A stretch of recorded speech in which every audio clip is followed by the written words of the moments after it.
Hello नमस्कार, आप सभी का एक बार फिर से वेलकम है अपने इस YouTube channel Shri online study पर। तो जैसा कि हम लोग साइंस की क्लास पढ़ रहे हैं और साइंस की क्लास में हम लोगों ने जो है फिजिक्स में कुछ चैप्टरों के बारे में डिस्कस कर चुके हैं हम लोग, ठीक है। तो आज का ये टॉपिक बेस्ड होगा बायोलॉजी पर, जीव विज्ञान पर, क्योंकि मैं थोड़ा थोड़ा तीनों साइंस आपको पढ़ाता चलूँगा ताकि आने वाले अपकमिंग एग्जाम्स में जो है साइंस पूरा कवर हो जाए। ठीक भाई, तो चलिए क्लास की शुरुआत करते हैं। बायोलॉजी की बात करेंगे आज, और इस पर बेस्ड बहुत सारे सवाल बनते हैं जो हमारे कॉम्पिटिटिव एग्जाम्स में, तो यहाँ से पढ़ने के बाद आपके सारे के सारे क्वेश्चन हल हो जाएंगे। तो चलिए देखते हैं, बायोलॉजी की बात करते हैं। बायोलॉजी क्या है? तो study of living organism, study of living organism, या हम ऐसे कह सकते हैं सजीवों का अध्ययन क्या कहलाता है भाई? तो सजीवों का अध्ययन कहलाता है बायोलॉजी। ठीक है, सजीवों का अध्ययन क्या कहलाता है? बायोलॉजी कहलाता है। अब इस सजीव के अंतर्गत दो आते हैं, या तो आएगा भाई प्लांट, या तो आएगा एनिमल, या तो आएगा प्लांट या तो आएगा एनिमल। अगर इस प्लांट की हम बात करें, देखिए सजीव मतलब लिविंग ऑर्गेनिज्म, सजीव का अंतर्गत आप पेड़ पौधे और जीव जंतु दोनों को रख सकते हैं। तो ये जो प्लांट है, अगर हम इसका अध्ययन करते हैं, पौधों का अध्ययन, स्टडी ऑफ प्लांट, अगर हम आपसे कहें कि पौधों का अध्ययन क्या कहलाएगा, तो पौधों का अध्ययन कहलाता है बॉटनी। बॉटनी क्या कहलाएगा? बॉटनी। और अगर हम कहें कि study of animal, study of animal,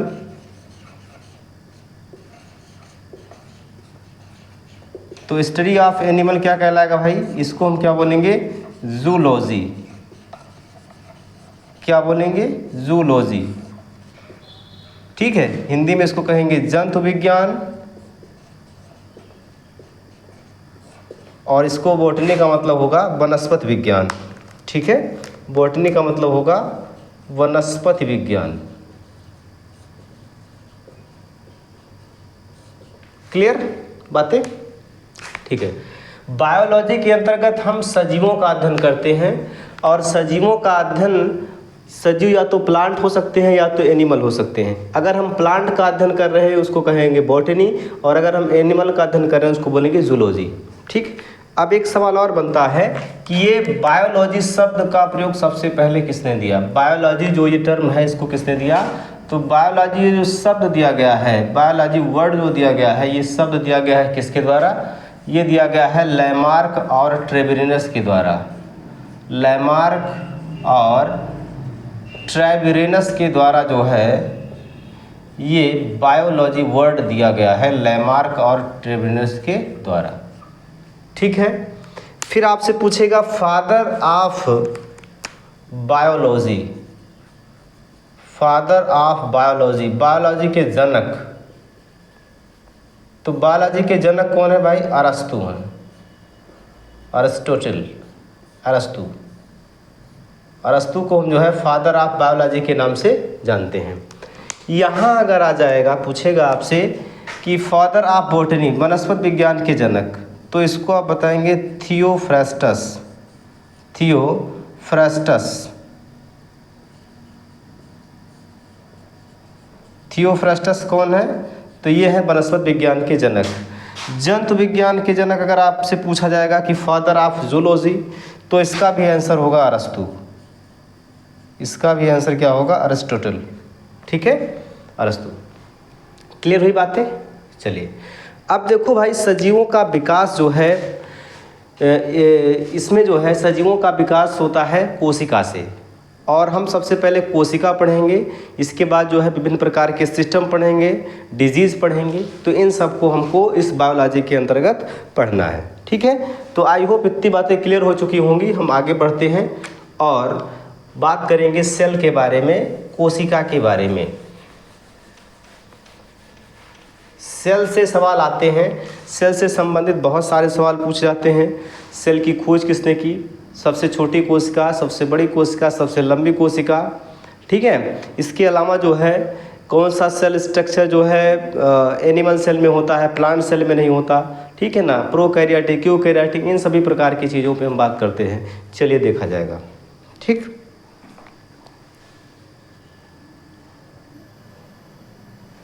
देखिए बायोलॉजी में पहला टॉपिक रहेगा सेल का, कोशिका का। पहला टॉपिक जो हमको पढ़ना है इसमें वो है सेल, ठीक है। ये सेल मिलकर बनाती है टिश्यू, टिश्यू से बनते हैं ऑर्गन, और ऑर्गन से बन जाता है पूरा का पूरा होल बॉडी। ऑर्गन से ऑर्गन सिस्टम, और ऑर्गन सिस्टम से पूरा बॉडी, तो सही है, ठीक है। देखो क्या बोलेंगे हिंदी में इनको। देखिए यहाँ पर सेल का मतलब हो जाएगा कोशिका, सेल का मतलब हो जाएगा कोशिका। सेल मीन्स क्या हो जाएगा? कोशिका। टिश्यू का मतलब हो जाएगा ऊतक, टिश्यू मीन्स क्या होगा? ऊतक। ऑर्गन मीन्स हो जाएगा अंग, ऑर्गन मीन्स क्या हो जाएगा? अंग। और होल बॉडी का मतलब पूरा का पूरा शरीर। क्लियर हुई बातें? जैसे सपोज करिए कि यह एक सेल है, सेल किस तरीके से होगी? इस तरीके से एक सेल है, इस तरीके से एक सेल है, ठीक है ना। बहुत सारी जब सेल मिल जाती हैं तो वो बना लेते हैं टिश्यू। बहुत सारी सेल मिलकर क्या बना लेती हैं? टिश्यू, ठीक है। जैसे दीवार बनाने के लिए एक ईंट को हम कहेंगे सेल, और बहुत सारी ईंटें हो जाएंगी तो बन जाएगी एक दीवार, ठीक है ना। बहुत सारी ईंटें मिलकर क्या बना देंगी? एक पूरी की पूरी दीवार बना देंगी। और अगर दीवार बन गई तो क्या बन जाएगा? पूरा का पूरा रूम बन जाएगा, ठीक है। तो दीवार बन गई, दीवार के साथ साथ छत भी लगा देंगे तो ये पूरा का पूरा बन जाएगा क्या? ऑर्गन। तो ये हो गया टिश्यू। ये क्या है? सेल है। सेल के बाद बहुत सारे ग्रुप ऑफ सेल क्या कहलाता है? टिश्यू। टिश्यू जब बहुत सारे बन जाते हैं तो कोई अंग बना देता है। मान लीजिए कोई अंग बना स्किन, त्वचा। क्या बना? त्वचा। और ऐसे बहुत सारे अंग मिलकर क्या बना देंगे? पूरा का पूरा बॉडी बना देंगे, पूरा का पूरा ह्यूमन बॉडी बन जाएगा ये, ठीक है भाई। क्लियर? आई बात समझ में? तो अब देखो हमारे जो कॉम्पिटिटिव एग्जाम्स में साइंस पूछा जाता है, साइंस में जैसे यहाँ सेल से सवाल बनता है, टिश्यू से थोड़ा मोड़ा सवाल बनता है, इसके बाद ऑर्गन और ऑर्गन सिस्टम से सवाल बनता है। जैसे विभिन्न प्रकार के ऑर्गन सिस्टम पाए जाते हैं, जैसे digestive system, circulatory system, excretory system, nervous system, endocrine system, यहाँ से सवाल बनते हैं। और इसके बाद जो है पूरा का पूरा बॉडी बन जाता है। और जब हमारा शरीर जो है रहेगा तो उसमें अनेक प्रकार के रोग वगैरह उत्पन्न होंगे, तो हम रोगों के बारे में भी पढ़ते चलेंगे। तो आज का टॉपिक रहेगा सेल, कोशिका के बारे में। देखिए कोशिका क्या होती है और यहाँ से हमारे सवाल क्या बनते हैं कॉम्पिटिटिव एग्जाम्स में, इस पे बात करने वाले हैं हम। तो देखो भाई, कोशिका जो होती है ये किसी जीव की जो है संरचनात्मक और क्रियात्मक इकाई है। सेल क्या है? किसी जीव की संरचनात्मक तथा क्रियात्मक इकाई। किसी जीव की, सजीव ले दे रहा हूँ, किसी सजीव की संरचनात्मक, स्ट्रक्चरल और क्रियात्मक इकाई, फंक्शनल यूनिट। संरचनात्मक और क्रियात्मक इकाई क्या है? कोशिका है, ठीक है ना। क्या है? कोशिका है। किसी जीव की संरचनात्मक तथा क्रियात्मक इकाई को क्या बोलेंगे? कोशिका। मतलब किसी जीव के स्ट्रक्चर को बनाने में, जैसे मान लीजिए हमारा ये हाथ बना है तो बहुत सारे सेल से बना होगा। इसके अलावा जो है कोई एक सेल होगी, वो अपने आप में सारा चीज़, सारे क्या कहते हैं, मेटाबॉलिक क्रिया करने में सक्षम होगी, ठीक है। जैसे सेल के अंदर रेस्पायरेशन होगा, डाइजेशन की प्रक्रिया होगी, बहुत सारी चीज़ें उस सेल के खुद के अंदर होती है।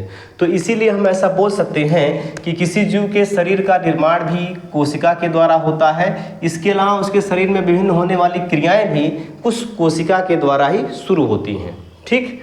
अब हम बात करेंगे सेल की खोज किसने की है, इसको खोजा किसने है। तो सेल की खोज की है भाई रॉबर्ट हुक ने। रॉबर्ट हुक ने सेल की खोज की, ठीक है। इन्होंने जो खोज की थी रॉबर्ट हुक ने, कहाँ से की थी? कार्क लकड़ी से की थी। एक लकड़ी होती है, एक जंगली पेड़ होता है, ओक, उसी की लकड़ी है, कार्क लकड़ी से की थी। तो लकड़ी की जो सेल होगी वो क्या होगी भाई? सजीव होगी कि निर्जीव होगी? तो वो एक डेड सेल रहती है, मृत कोशिका थी। लकड़ी की सेल जो है, लकड़ी जब सजीव पेड़ में रहेगी तब तो सजीव है, लेकिन जब ये लकड़ी हो गई तो ये क्या हो गई? डेड सेल हो गई। ठीक है भाई। तो इन्होंने जब लकड़ी के स्ट्रक्चर को देखा तो इस तरीके से वहाँ पर कुछ संरचनाएं नजर आई और इसने उनको कोसा नाम दिया। बाद में यही कोसा शब्द बन गया कोशिका या सेल। क्लियर? आई बात समझ में? अब अगर हम बात करें कि सजीव कोशिका किसने खोजा, सजीव कोशिका की खोज किसने की, लिविंग सेल की खोज किसने की, तो सजीव कोशिका जो खोजा हुआ है, ये खोजा हुआ है जो है किसने? एंटी वान लीवेनहॉक ने। एंटी वान लीवेनहॉक ने जो है, इन्होंने जो है सजीव कोशिका की खोज की। ठीक है, क्लियर? चलो अब हम बात कर लेते हैं कि सबसे छोटी और सबसे बड़ी कोशिका इस पर। तो देखिए भाई, अगर आपसे पूछा जाए कि सबसे बड़ी कोशिका कौन सी होगी, सबसे बड़ी कोशिका, सबसे छोटी कोशिका, ठीक है। और अगर हम कहें कि मानव शरीर की सबसे बड़ी और सबसे छोटी, ह्यूमन बॉडी की, मानव शरीर की सबसे बड़ी और सबसे छोटी, सबसे बड़ी, सबसे छोटी और सबसे लंबी, ठीक है, इन पे बात करते हैं। तो देखिए, सबसे बड़ी कोशिका की अगर बात की जाए तो सबसे बड़ी कोशिका है शुतुरमुर्ग का अंडा। शुतुरमुर्ग का अंडा, ठीक है। सबसे छोटी कोशिका की बात करें तो माइकोप्लाज्मा, माइकोप्लाज्मा, ठीक। ये तो हो गया सेल के संदर्भ में कॉन्सेप्ट। ऐसे सीधे पूछेगा सबसे बड़ी कोशिका शुतुरमुर्ग का अंडा, सबसे छोटी कोशिका माइकोप्लाज्मा। लेकिन अगर पूछेगा ह्यूमन बॉडी की, मानव शरीर की सबसे बड़ी कोशिका, तो मानव शरीर की सबसे बड़ी कोशिका होती है ओवम, अंडाणु। अंडाणु, या इसको क्या बोलेंगे? ओवम, ठीक है। सबसे छोटी कोशिका की अगर बात करें तो शुक्राणु या स्पर्म,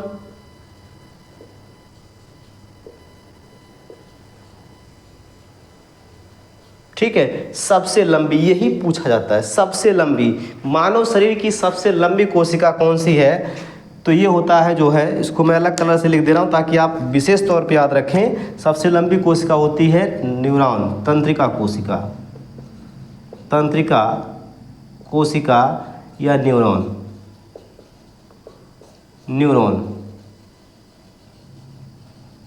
न्यूरॉन जो होते हैं ये मानव शरीर की सबसे लंबी, कई मीटर तक लंबे हो सकते हैं, 1 मीटर 1.5 मीटर तक लंबे हो सकते हैं न्यूरॉन, ठीक है। तो ये सेल के संदर्भ में कॉन्सेप्ट आपको आई होप समझ में आ चुका होगा कि कोशिका ये किसी जीव की संरचनात्मक तथा क्रियात्मक इकाई है, मतलब किसी जीव के स्ट्रक्चर को भी बनाती है, उसके फंक्शन को भी रेगुलेट करने का ये काम करती है। कोशिका की खोज किसने की है? तो रॉबर्ट हुक ने की है। कहाँ से की है? कार्क लकड़ी से की है। इन्होंने जो लकड़ी से कोशिका खोजा वो एक डेड सेल थी, एक मृत कोशिका थी, ठीक है। उन्होंने ऐसा स्ट्रक्चर देखा बेंजीन के जैसा और इसको नाम दिया कोसा, और बाद में ही कोसा किस में कन्वर्ट हो गया? कोशिका में कन्वर्ट हो गया। सजीव कोशिका अगर आपसे पूछा जाए सजीव कोशिका की खोज किसने की है, तो सजीव कोशिका की खोज की है एंटी वान लीवेनहॉक ने, ठीक। फिर हम सवाल पूछते हैं कि सबसे बड़ी कोशिका, तो सबसे बड़ी कोशिका शुतुरमुर्ग का अंडा, सबसे छोटी कोशिका माइकोप्लाज्मा। अगर यही मानव शरीर के रेस्पेक्ट में पूछा जाएगा कि ह्यूमन बॉडी में सबसे बड़ी कौन सी होगी, तो अंडा, और सबसे छोटी कौन सी होगी? शुक्राणु, और सबसे लंबी कोशिका की अगर बात करें तो कौन सी होगी? तंत्रिका कोशिका, न्यूरॉन होगी, ठीक है। इतनी बातें क्लियर हो गई। अब हम बात करेंगे कोशिका के प्रकार की, ठीक है। कोशिका के प्रकार की अगर बात की जाए तो कोशिकाएं कितने प्रकार की होती हैं इसको देखना है, ठीक है। तो देखिए भाई, कोशिका 2 प्रकार की होती है, एक प्रोकैरियोटिक और दूसरा होता है यूकैरियोटिक। कोशिका के प्रकार, कोशिका के प्रकार, टाइप ऑफ सेल। तो कोशिकाएं 2 प्रकार की होती हैं, ठीक है। एक होगा प्रोकैरियोटिक और दूसरा होगा यूकैरियोटिक। यूकैरियोटिक, एक प्रोकैरियोटिक और दूसरा कौन सा होगा, यूकैरियोटिक। ये जो प्रोकैरियोटिक होगा, ठीक है ना, ये जो प्रोकैरियोटिक होगा, ये प्रोकैरियोटिक का मतलब प्रोकैरियोटिक सेल, ये ऐसे जीवों में पाई जाती हैं जो जीवों के आगमन में सबसे पहले आए, ठीक है ना। जीवों के आगमन में सबसे पहले जो जीव आए वो कौन से थे, वो थे नीले हरे शैवाल, नीले हरे शैवाल और बैक्टीरिया कह सकते हो, बैक्टीरिया, नीले हरे शैवाल और बैक्टीरिया। ये दोनों जीव जो हैं ना, जीवाणु, इनमें कौन सी सेल होती है, इनमें होती है प्रोकैरियोटिक सेल। प्रोकैरियोटिक कोशिकाएं किस में पाई जाती हैं, तो नीले हरे शैवाल में और बैक्टीरिया में किस प्रकार की कोशिकाएं होती हैं, तो ये होती हैं प्रोकैरियोटिक कोशिकाएं। यूकैरियोटिक कोशिका की अगर बात करें तो यूकैरियोटिक का मतलब क्या होता है, यूकैरियोटिक का मतलब होता है ऐसी कोशिकाएं जिसमें सत्य केंद्रक हो, ट्रू न्यूक्लियस हो, ठीक है ना। ये सभी विकसित जीवों और पौधों में पाई जाती हैं। ये कहाँ पर पाई जाती हैं, तो ये जो है सभी विकसित जीवों और पौधों में, सभी विकसित जीवों और पौधों में किस प्रकार की सेल होगी, तो ये होगी कौन सी सेल, यूकैरियोटिक सेल, ठीक है। अब ये यूकैरियोटिक सेल भी दो प्रकार की होगी, किसमें किसमें, तो इसको याद रखिएगा। ये यूकैरियोटिक सेल जो होगी भाई, ये पौधों में अलग, प्लांट में अलग और एनिमल में अलग प्रकार की, ठीक है ना। प्लांट सेल और एनिमल सेल, प्लांट सेल और एनिमल सेल, ठीक, एनिमल सेल। आएगा समझ में। तो हम कल इनके स्ट्रक्चर को बनाकर देखेंगे कि कौन सी प्रोकैरियोटिक कोशिकाएं होती हैं और कौन सी यूकैरियोटिक कोशिकाएं होती हैं। सब में अंतर आप सब एक साथ देखोगे तो इससे आपको चीज़ें और बेहतर समझ में आएंगी, ठीक है। तो आज के लिए इतना रखिए, वीडियो लंबा हो जाएगा नहीं तो। बाकी चीज़ें मैं कल बताऊंगा आपको, और यहाँ से जो है क्वेश्चन जरूर के जरूर आपके कॉम्पिटिटिव एग्जाम्स में आते हैं। तो इस वीडियो को अच्छे से देखिएगा और दोस्तों के साथ शेयर करिएगा, चैनल को सब्सक्राइब करिएगा। ओके, थैंक यू सभी को।